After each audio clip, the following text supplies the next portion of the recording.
right, I will call the meeting to order. Please join me for the Pledge of Allegiance. I pledge allegiance to the flag of the United States of America and to the republic for which it stands, one nation, under God, indivisible, with liberty and justice for all. All right, before we approve the agenda, I want to add item 7.6 to the consent agenda, and it is a memorandum of understanding with Jeremy Geshtock for an easement for the 3rd Street Bridge project. With that, can I get a motion to approve the agenda? I move to approve the agenda. Got a motion by Councilmember Welch. I'll second. And a second by Councilmember Mock. Any further discussion? All those in favor say aye. Aye. Opposed, same sign. Motion passes. All right. Up next is community comment.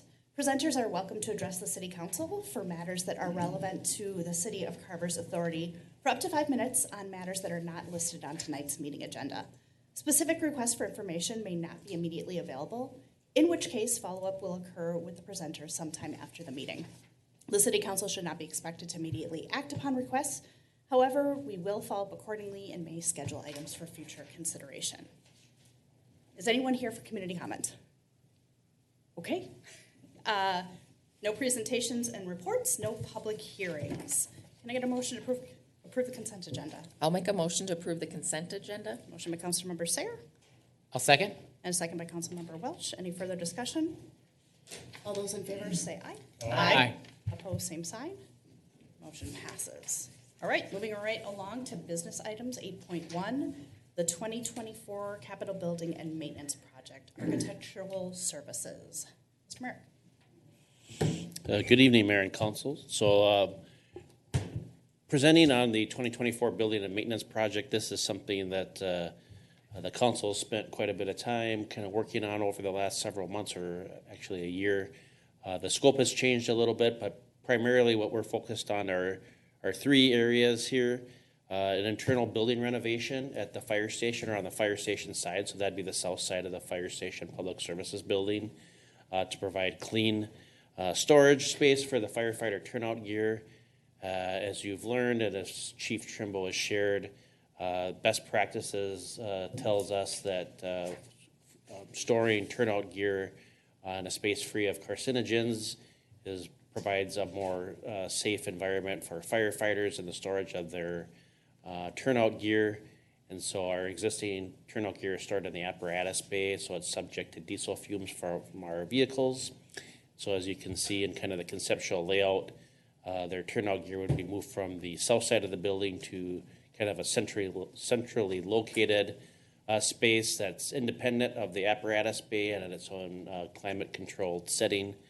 In addition to the project, we're looking at a roof replacement and replacement of the rooftop HVAC units. We've had inspections on both, and reports are recommending the replacement of each at 801 Jonathan Carver Parkway. So tonight we're looking for approval on a proposal from Wold Architects and Engineers, who did design services for this building, the City Hall building, for $77,600. At your March 18th work session, Joel Dunning from Wold reviewed those design concepts. The proposed financing or source of financing for the project is a capital improvement bond. The council recently established a public hearing for April 15th. And at that meeting, you'd be considering a resolution for a not to exceed $1.8 million for the project. I did a breakout of the project estimated costs to the table on the right on the screen. One specific item of note, the council did discuss the idea for a possible solar initiative, and Joel shared following the meeting that kind of a full build-out solar project would be $375,000 conceptually. That doesn't include if there's any solar or any structural needs to the building to accommodate that kind of new weight, if you will. But one of the things that I don't think was noted specifically that I've added here is that can be scaled depending upon your desire to do a project. So 375 is using every kind of square inch of that roof space, but you could theoretically do 50% of the roof space or a quarter. And then the cost would be based on that investment in or initiative in solar. So in order to kind of proceed, they'd have to do some additional design work, look at funding strategies, connect with our electric supplier to see what types of rebates are available. So right now we're just kind of on the head end of taking this conceptual idea and creating design documents that'll give us a better idea of price and scope moving forward. So happy to answer any questions that you may have. Questions? Eric? So when we talk about the load on the roof, part of that was like changing the roof material, going from rock to some kind of laminate roof covering, right? None of that is figured into this either, correct? As it relates to solar? Yeah. Correct. Okay. And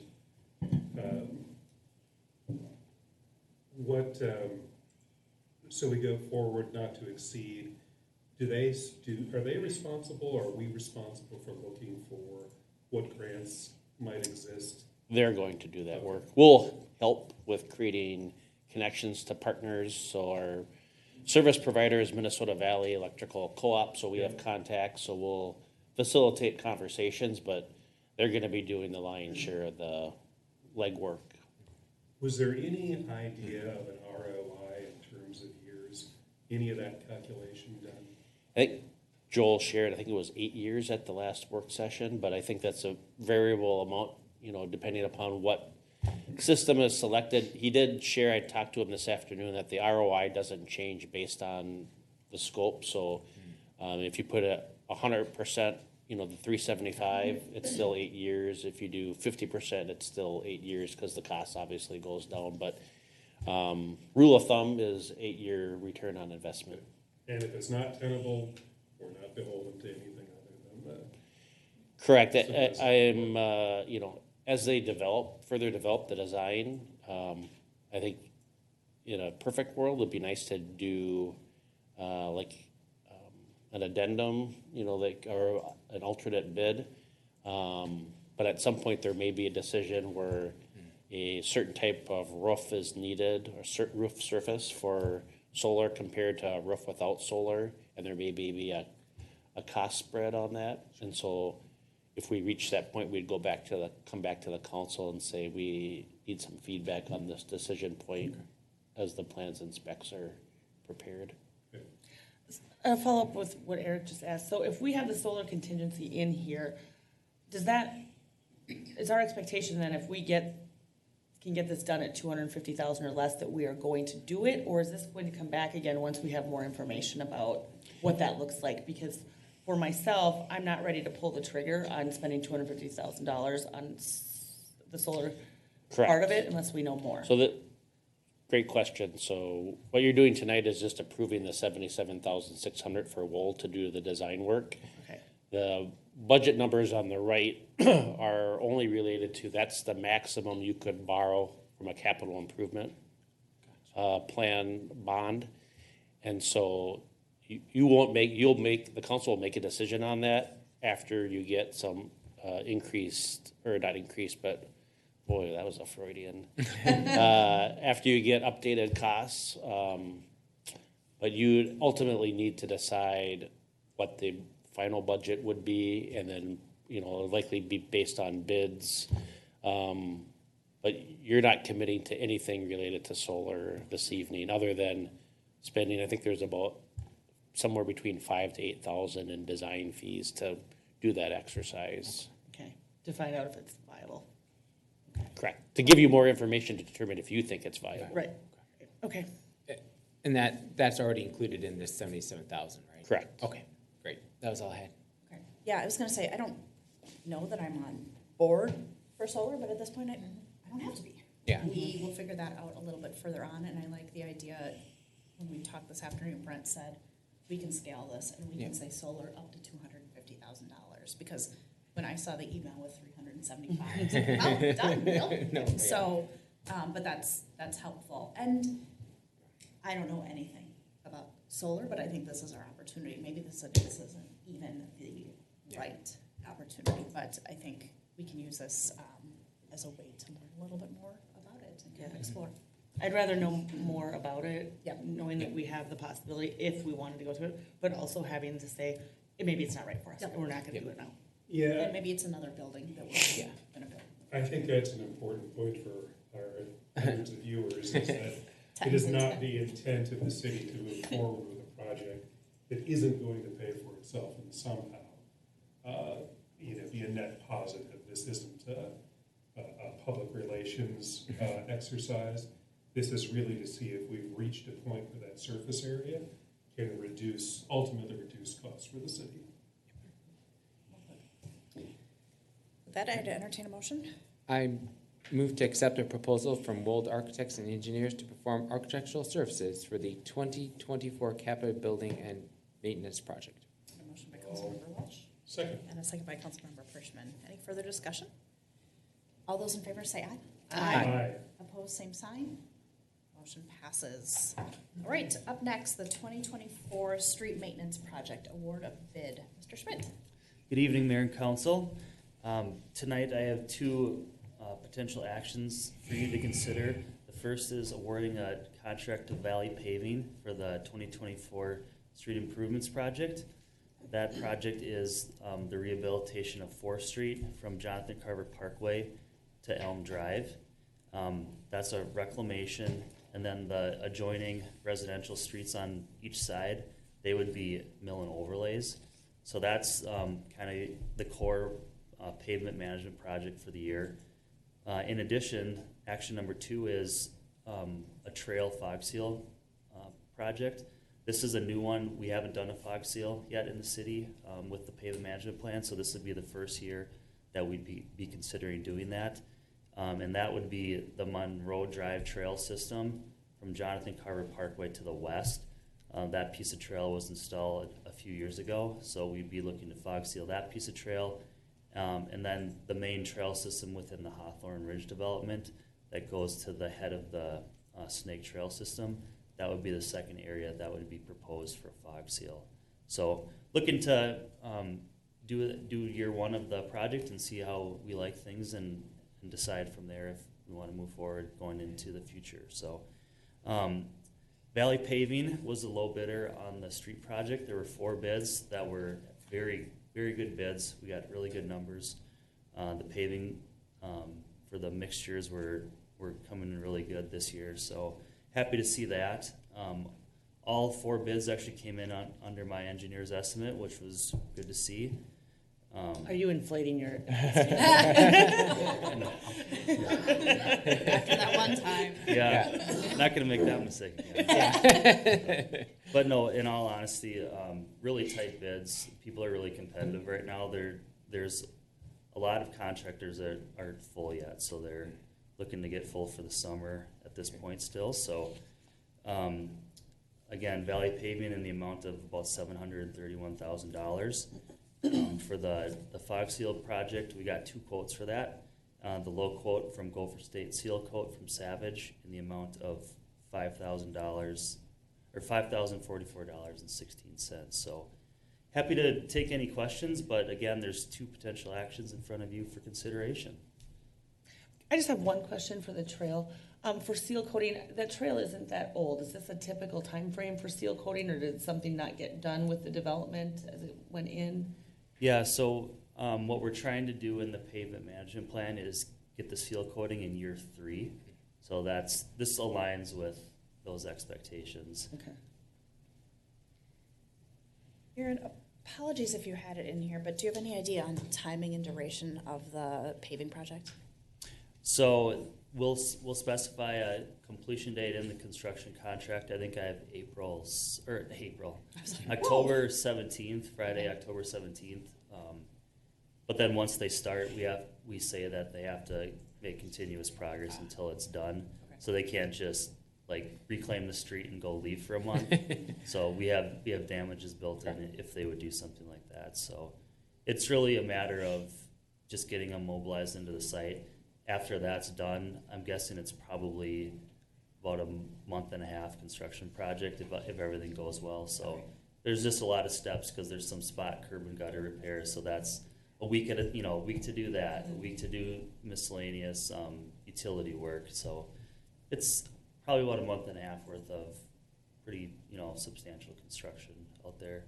But it's not gonna be like a whole season of,